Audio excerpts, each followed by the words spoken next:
Continuação do capítulo 11. O ritmo de uma vida equilibrada. Veremos aqui algo que descobri sobre o equilíbrio. Ser equilibrada não é tanto uma questão de estar em perfeito equilíbrio, mas uma questão de descobrir o ritmo certo de nossas vidas. Entenda, o ponto de sincronia que eu e minha irmã encontrávamos na gangorra nunca durava muito tempo. Passávamos mais tempo subindo e descendo do que suspensas no meio. Na verdade, até certo ponto era divertido. Contanto que nos mantivéssemos subindo e descendo, estava tudo bem. Podíamos balançar à vontade e ficar mais ou menos em equilíbrio. Achei que seria proveitoso lembrar disso, pois, falando de um ponto de vista prático, o equilíbrio entre a intimidade da sala de estar e o serviço da cozinha assemelha-se mais ao movimento de subida e descida da gangorra do que aquele instante fugaz de sincronia. Um lado de minha vida pode estar por cima em um momento, depois o outro. Um dia dedico várias horas ao estudo bíblico e à oração. Estabeleço-me calmamente no lado da intimidade com Deus. No dia seguinte, me apresento como voluntária para ajudar na sala de aula de minha filha, pendendo para o lado do serviço. Se você julgar esses 2 dias individualmente, eles vão parecer totalmente fora de equilíbrio, mas não quando você os considera juntos. Isso também vale, acredito, para os períodos da vida. Durante anos, passei a maior parte do tempo correndo atrás de 2 crianças pequenas. Era difícil trabalhar como voluntária fora de casa ou conseguir alguns momentos a sós com Deus. Agora que as crianças estão na escola, tenho mais tempo para fazer ambas as coisas. E um dia, em um futuro não tão distante, quando grande parte do meu tempo será só meu, poderei de fato conquistar aquela perfeita simetria entre o espírito e o trabalho. Mas não preciso me preocupar demais se não conseguir. Essa é a beleza da harmonia dinâmica da gangorra. Uma vez que meu coração se dispôs ao trabalho e à adoração, não devo me sentir culpada quando minha vida parece ficar mais tempo de um lado. Sei que logo me desprenderei daquele ponto e passarei mais tempo no outro. Fazer um planejamento ajuda. Se estou ciente de que vou dedicar um bom tempo ao trabalho, organizando um evento ou fazendo parte da cantata de Natal, por exemplo, sei que depois vou precisar arrumar tempo para oração, devocionais e descanso adequado. Se sei que vou passar muito tempo em adoração intensa, em um retiro para mulheres ou em uma semana especial de cultos, por exemplo, devo estar ciente de que será preciso cumprir meus compromissos e fixar datas para repor o trabalho atrasado. Mas não preciso fazer um planejamento de muitos dias. Não é necessário fazer um controle das horas dedicadas ao trabalho e à adoração e devoção. Nem se preocupar com que cada momento de sua vida esteja em um equilíbrio perfeito e eterno. O que devo fazer é submeter a minha vida ao Senhor e permitir que Ele me ajude a fazer como meu primo Chuck. Ele me mostrará como me aplicar aos 2 lados da minha vida.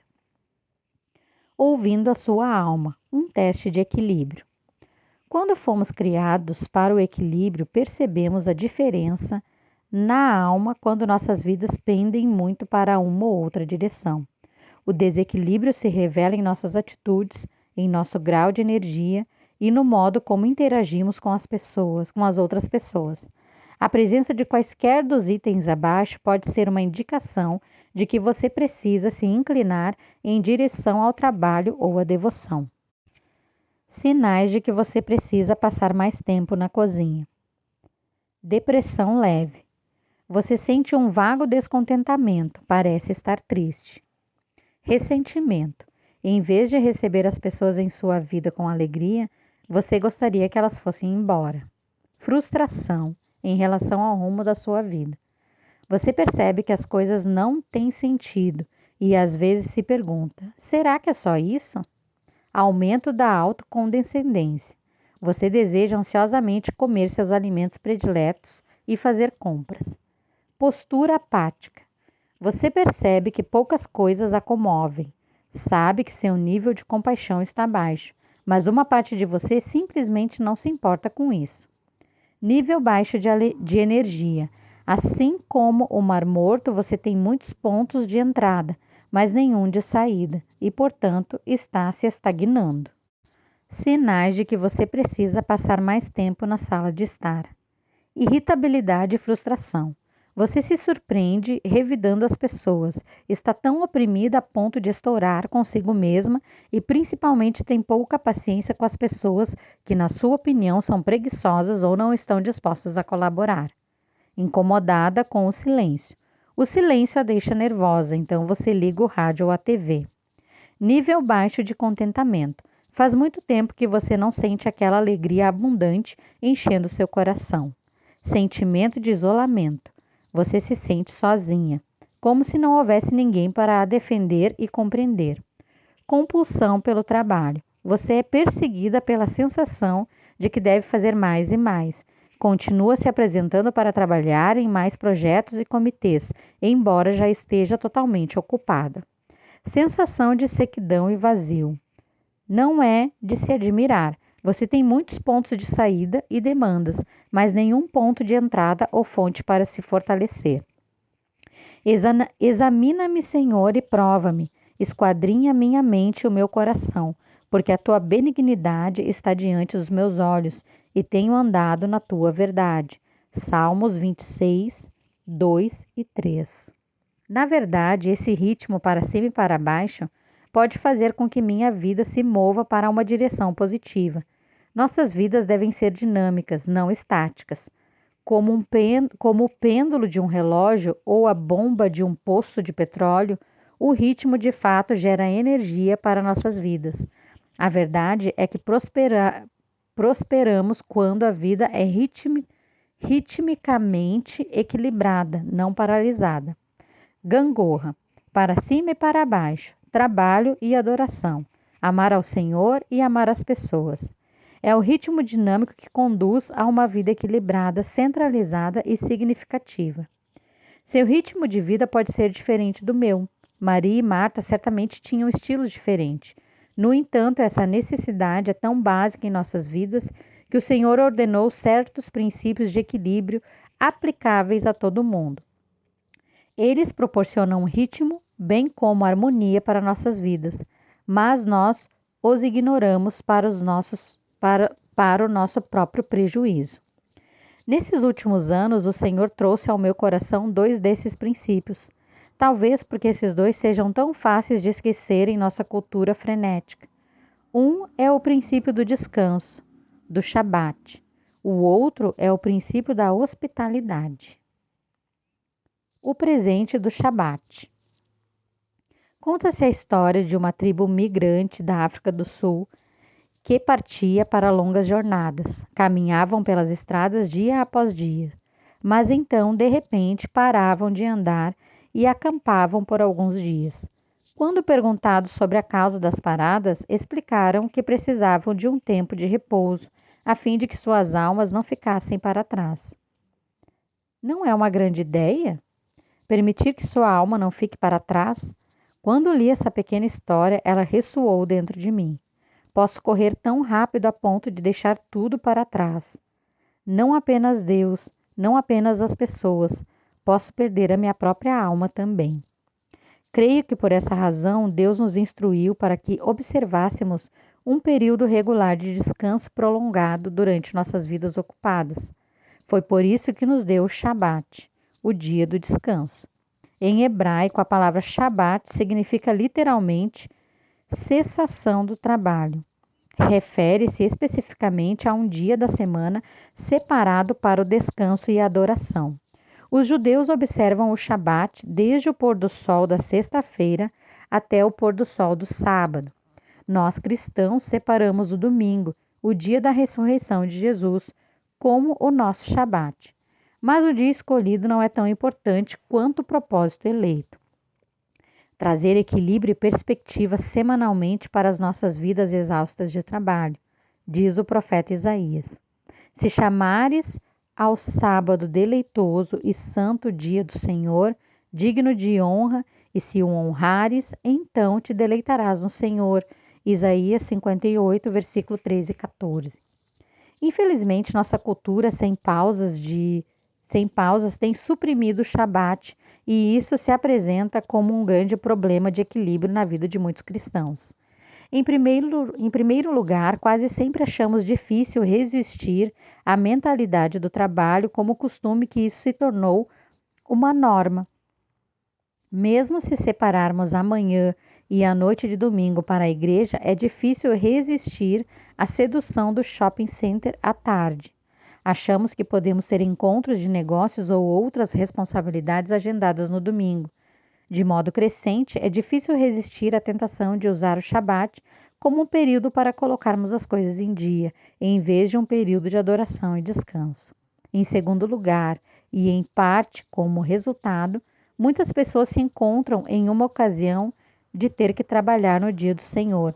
Elas têm medo de insistir para conseguirem o domingo livre, com o receio de perderem o emprego ou simplesmente ficarem para trás. Conquanto os empregadores não possam negar um tempo livre para que os empregados pratiquem sua fé, legalmente falando, a não ser em circunstâncias extremas, é evidente que a pressão existe. Mas, apesar de todas as agitações reais e imaginárias, acredito realmente que, se quisermos equilibrar nossas vidas, devemos dispor nossos corações para a obediência do quarto mandamento. Êxodo 28. O que isso significa especificamente para você e sua família estará entre você e Deus. Creio que guardar o Shabat, conforme ordenado por Deus, envolve 3 coisas. Primeiramente, o Shabat deve ser diferente, separado. Ele deve diferenciar-se visivelmente dos outros 6 dias. Não deve ser um dia em que cuidamos das tarefas não realizadas no sábado ou em que terminamos o trabalho trazido para casa na sexta-feira. Em segundo lugar, o Shabat deve ser um dia de devoção. Significa que ele deve ser passado na sala de estar. As tarefas da cozinha podem esperar. É o momento de concentrarmos os nossos corações e mentes somente em Deus. Finalmente, o Shabat deve ser, em parte, o dia da família. Um tempo dedicado não apenas às nossas famílias biológicas, mas também à família da fé, reunida para a adoração conjunta e a comunhão. O autor sagrado nos diz em Hebreus 10, 25, não deixando a nossa congregação como é costume de alguns, antes admoestando-nos uns aos outros, e tanto mais quando vedes que vai se aproximando aquele dia. Como essas prioridades se traduzem na prática? Aqui vão algumas orientações que Elizabeth e sua família estabeleceram. Nossa família frequenta os cultos de domingo, não importa quão cansados ou esgotados estejamos, exceto se estivermos doentes. Não vamos à lavanderia, não limpamos a casa, não fazemos compras nem refeições trabalhosas. Caminhamos, lemos a Bíblia, realizamos visitas, tiramos uma soneca ou fazemos algo no jardim. Esse tipo de guarda do Shabat requer uma certa dose de disciplina. As tarefas domésticas e a lição de casa devem ser feitas antecipadamente. Os membros da família podem ficar impacientes com a quietude, mas aqueles que têm a guarda do Shabat como prioridade testificam que o poder equilibrante do descanso sabático realmente vale o sacrifício. Afinal, como diz Elizabeth, Deus nos deu o Shabat porque nos ama. Se por alguma razão você não consegue separar o domingo como seu Shabat, posso encorajá-la a ser criativa e escolher outro momento da semana? Algumas igrejas têm cultos no meio da semana ou nos lares, enquanto noutras há cultos de louvor nas noites de sexta e sábado. Embora eu acredite que o dia do Senhor deva ser verdadeiramente o dia do Senhor, creio também que, se formos sinceras ao buscar sua fé, Deus nos ajudará a reservar o descanso e a adoração para o Shabat, do qual precisamos tão desesperadamente. Gostaria de acrescentar mais um conselho sobre o assunto, um que se aplica especificamente àquelas que trabalham aos domingos para o Senhor. Seja ensinando na escola dominical, tocando no louvor ou cuidando das crianças no berçário. Embora esse trabalho não impeça de nos reunirmos ao corpo de Cristo, ele ainda é um trabalho.